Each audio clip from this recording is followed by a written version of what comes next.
It's Freshers' Week at universities across the country. And for most students, it's their first experience away from home. But how safe are they? It was the beginning of term and I was on a society night out. As I was leaving, another student said he lived near me and he'd walk me back. I was always taught as a young girl, like it's kind of ingrained in you to not walk home alone, and that's sort of the safest thing to do. So I said, yeah, sure. When we got to the steps up into my student house, he said he didn't feel very well and could he come in for a glass of water. Once we were inside, his whole kind of attitude changed and he got quite aggressive. I kept saying no, like I'm not interested, like that.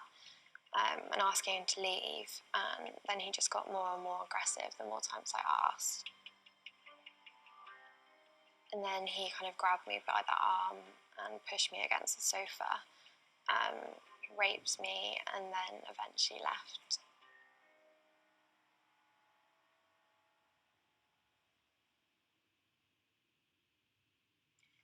Is Hannah's experience here in Bristol part of what some in the media have called a rape epidemic?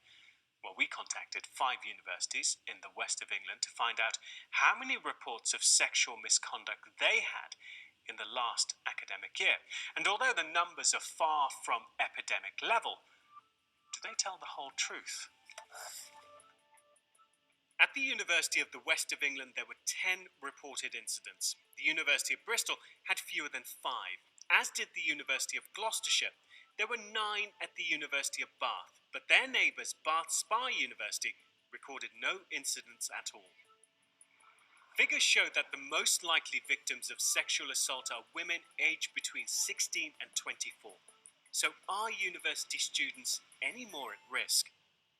Hannah now runs a campaign group called Revolt Sexual Assault.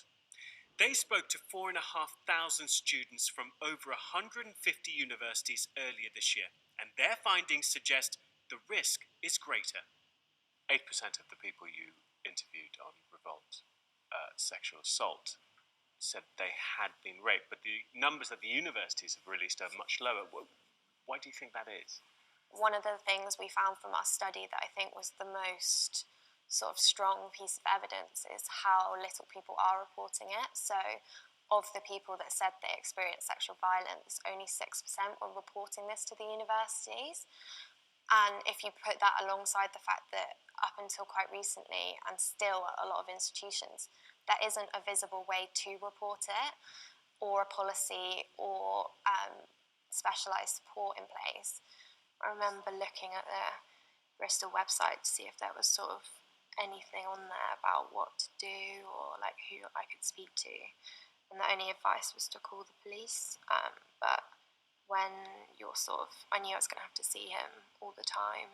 We were sort of in the same bubble at university where you're living in the same areas, people you're studying, the library spaces, the social spaces are all the same, so that didn't really feel very feasible to me.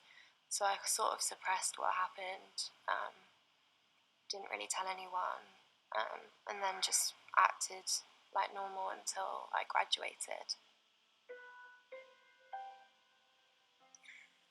So what's changed, and is it enough? I've logged onto the University of Bristol website, and there's a tool here called Report and Support, where you can report an assault anonymously or request that an advisor gets in touch with you. It seems a bit clinical, but it is an improvement on what was available to Hannah back in 2014. So has the University of Bristol learnt from what happened to Hannah? So Hannah talked to us about her experience only after she'd left the university. And I feel very saddened that Hannah didn't have the confidence in the university to feel that if she were to approach someone, her concerns would be listened to and that she would be able to access the kind of support that at that time I imagine could have been very helpful for her. The fact that she felt she couldn't speak to anyone, that must be quite worrying though still. It's really important for us to find different ways of enabling people to report their concerns and reassuring them not only that those concerns will be taken seriously, but we also have staff who are trained in order to be able to respond appropriately to them. We are planning something we're calling the Respect Campaign. It will look at healthy relationships. It will look at sexual consent. It will look at the impact of pornography, for example. So it's about trying to set this particular kind of behaviour within that broader context in order to try and influence behaviour, in order to try and inform and to educate. And one of the really key things is making it clear what constitutes sexual violence, sexual misconduct. Does it alarm you that students don't know the difference between right and wrong? To a lot of people, that would be quite basic common sense, wouldn't it?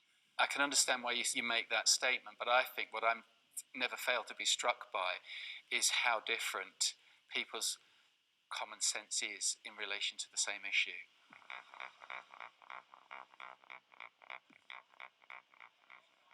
Every year, thousands of young people are thrown into the bubble of university life. The majority have never lived away from home before, and many lack the life experience to be responsibly independent, particularly when it comes to booze. I think we need to be careful about blaming everything on alcohol. We know for certain that alcohol reduces inhibitions and potentially makes it more likely for someone to act on pre-existing views, but those views have to be there. Dr. Louise Livesey from the University of Gloucestershire specialises in the study of violence against women. Do you think it's overstating it to say there's a rape epidemic in our universities? So I think we have to put this in the context that sexual violence is endemic in our society. So of course what happens in society is replicated at universities. The onus is on universities to respond to that in a meaningful way. Are the universities doing enough to tackle the problem?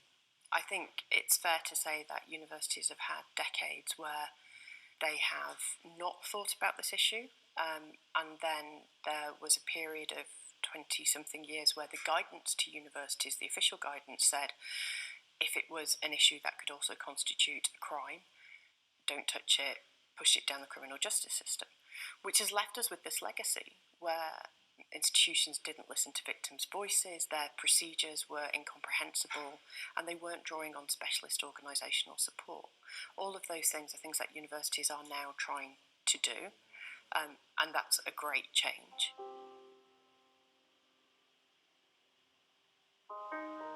So based on Louise's research, maybe the best way to address the issue of sexual assault on campus is to learn from the experiences of survivors, rather than simply making it easier for incidents to be reported. Seeing something that isn't acceptable, calling out that behaviour. Alicia Lobo is the community officer at Bath Students' Union. She graduated earlier this year and knows the importance of this issue to students on campus. I think it definitely is something that students worry about and are concerned about, but it is on people's radar, it is on people's agenda, and people do want to know where they can report any incidents that happen. In your eyes, is the structure in place for students to feel confident? I think the structure is definitely building. All of the policies and procedures are coming through. That confidence to go public, to overcome the shame or the potential ramifications or losing friends and the rest of it is an extra challenge. So when you disclose, our response needs to be one of belief and security and safety for that individual, but that continuous reassurance right the way through. One concern I have about the universities is they're sort of ticking a box, and I'm not sure whether they've got the stuff in place that it needs to make it work. It needs to be a culture that the university is advertising is not okay. They've got the procedures, reporting and support in place, but also that they're actively trying to change that culture. Hannah thinks universities could do a lot more. What do you think? You can email me at seb@bbc.co.uk or find us on Twitter or Facebook.